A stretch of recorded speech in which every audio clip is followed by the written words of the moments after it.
আসসালামু আলাইকুম বন্ধুরা, কেমন আছো তোমরা? আজ আমি তোমাদের ঘুরিয়ে দেখাবো রংপুর চিড়িয়াখানা। তো চলো প্রথমে আগে আমরা টিকিটটা কেটে নেই।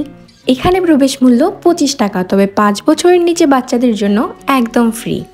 দেখতেই পাচ্ছ আমি টিকিট কেটে নিয়েছি, এবার চলো ভেতরে যাওয়া যাক।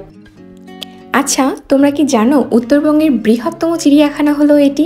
শুধু তাই নয়, আয়তনের দিক থেকে বাংলাদেশের দ্বিতীয় বৃহত্তম চিড়িয়াখানা হলো রংপুরের এই বিনোদন উদ্যান ও চিড়িয়াখানা।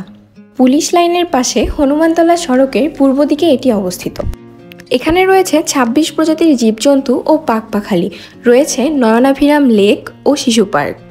মোট 22.17 একর জমির উপরে অবস্থিত এই চিড়িয়াখানা 1,80,01,000 টাকা ব্যয়ে 1988 সালের 14ই আগস্ট এর নির্মাণ কাজ শুরু হয় এবং 1999 সালের জুন মাসে এর নির্মাণ কাজ শেষ হয়।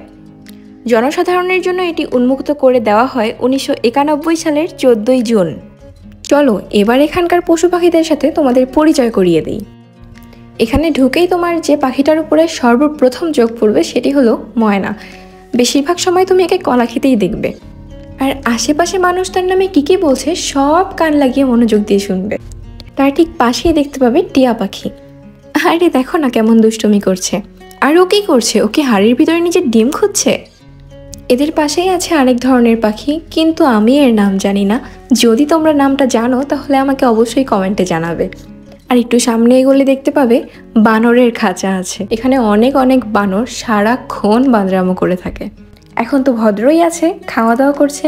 আরে ওকে দেখো, বুড়ো হয়ে গেছে কিন্তু হাল ছাড়া যাবে না, উপরে ওকে উঠতেই হবে। আরে আস্তে আস্তে, কে শোনে কার কথা। চলো আমরা যাই হরিণের কাছে। এই যে চিত্রা হরিণ, এরা অনেক ভালো এবং নিরীহ। আমি তো শুনেছি আকাশ ডাকলেও নাকি ওরা ভয় পায়। হরিণের ঠিক পাশেই আছে গাধা, আর এদিকে আছে ইমু পাখি।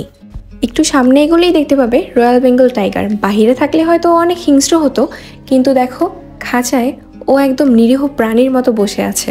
বাঘের ঠিক পাশেই আছে সিংহ, ও চুপচাপ, পেছনে তো ঘুরলই না। আর একটু সামনে এগুলো দেখতে পারবে গ্রিফন, শকুন। এছাড়াও আরও অনেক পাখি আছে, তোমরা তো দেখতেই পাচ্ছ। আর এদিকে দেখো দুটো খরগোশ রোমান্টিক মোডে আছে। আশেপাশের কোনো কিছু তোয়াক্কা করছে না। থাক, আমি আর এদের ডিস্টার্ব না করি, আমি অন্যদিকে যাই। এই যে ইনি হলেন বেবুন। বেবুনের ঠিক পাশেই আছে অজগর সাপ, কিন্তু আমি দেখাতে পারলাম না কারণ ও অনেক ভিতরে। উপর দিয়ে দেখো কাক উড়ে যাচ্ছে, ওদেরকেও দেখতে আসে না, কিন্তু দেখো ওরাই স্বাধীন।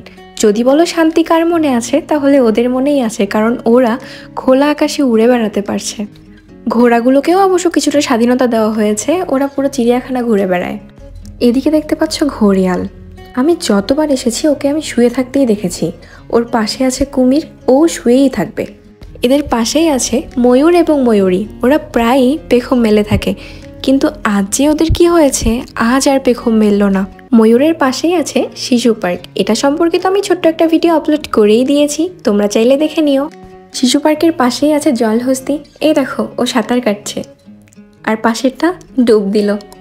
চলো একটু শিশু পার্কেও ঢুকি। এখানে টিকিট 10 টাকা করে, আর ভিতরে ঢোকার পরে দেখতে পাবে বাচ্চাদের জন্য বিভিন্ন ধরনের রাইডস আছে। থিয়েটার, রোলার কোস্টার, স্লিপার, দোলনা এগুলো আছে। বাচ্চারা চাইলে এখানে খেলতে পারে।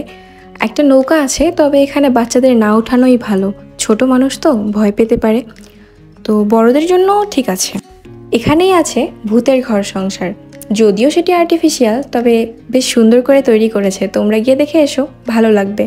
এটা একটা ইলেকট্রিক ট্রেন, এটা ঢুকে যাচ্ছে গুহায়। এই ছিল আজকের ভিডিও।